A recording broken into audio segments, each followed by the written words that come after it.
News when you want it with Bloomberg News Now. I'm Nathan Hager. And I'm Karen Moskow. Karen, we begin with new developments in the global trade war. A three-judge panel of the U.S. Court of International Trade has blocked many of President Donald Trump's tariffs on imports from dozens of countries. The court has declared them illegal, throwing his tariff strategy into turmoil.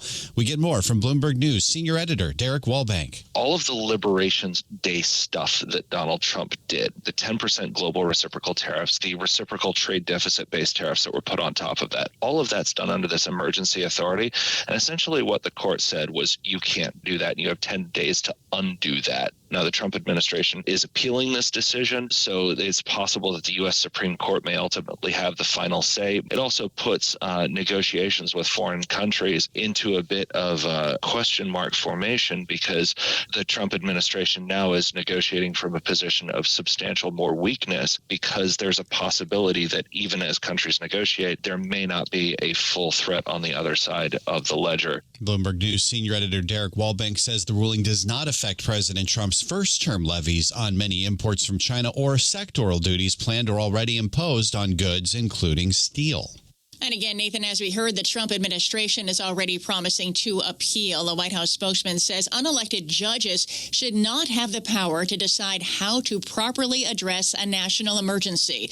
Commerce Secretary Howard Lutnick says the tariffs are an important foreign policy tool. In a filing in this case, Lutnick says India and Pakistan only agreed to a ceasefire this month after President Trump offered both countries trading access. And even after the court's ruling, Japan's top trade negotiator is still headed to Washington today for a fourth round of talks with the U.S. As for the Wall Street reaction, Karen, Goldman Sachs says the ruling is only a temporary setback to the president's trade agenda and can be offset by other taxes. The bank says the judgment halts 6.7 percentage points of levies announced this year, and the White House could use other tariff tools to make up for that. For full tariff coverage, stay with Bloomberg. Today we speak with White House Trade Counselor Peter Navarro.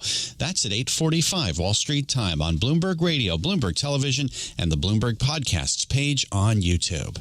Before this decision came down, Nathan, Wall Street analysts have been debating whether President Trump is willing to follow through on his trade threats.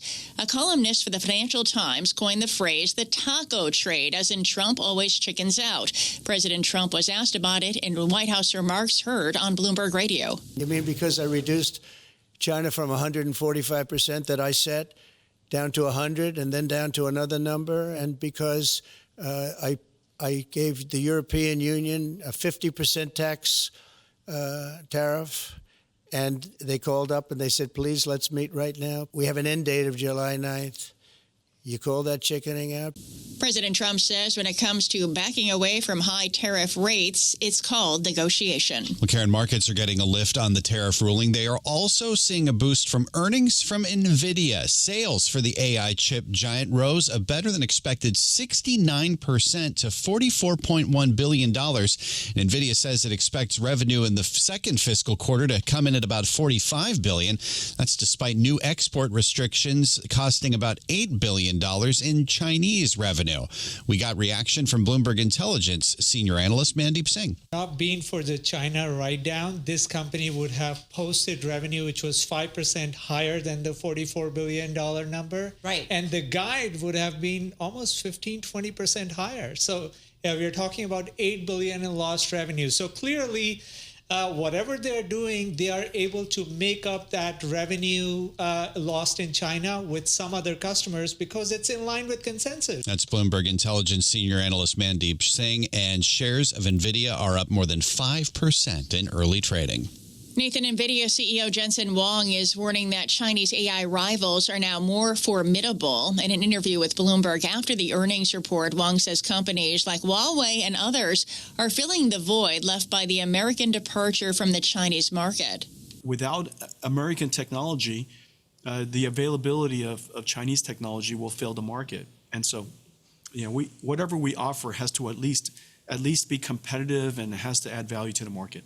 And Nvidia's Jensen Huang added that U.S. restrictions on exports to China have effectively locked Nvidia out of the country. He joined Bloomberg's Ed Ludlow for a special edition of Bloomberg Technology. For the full conversation, head over to the Bloomberg Podcast channel on YouTube. And that's news when you want it with Bloomberg News Now. I'm Karen Moskow. I'm Nathan Hager, and this is Bloomberg.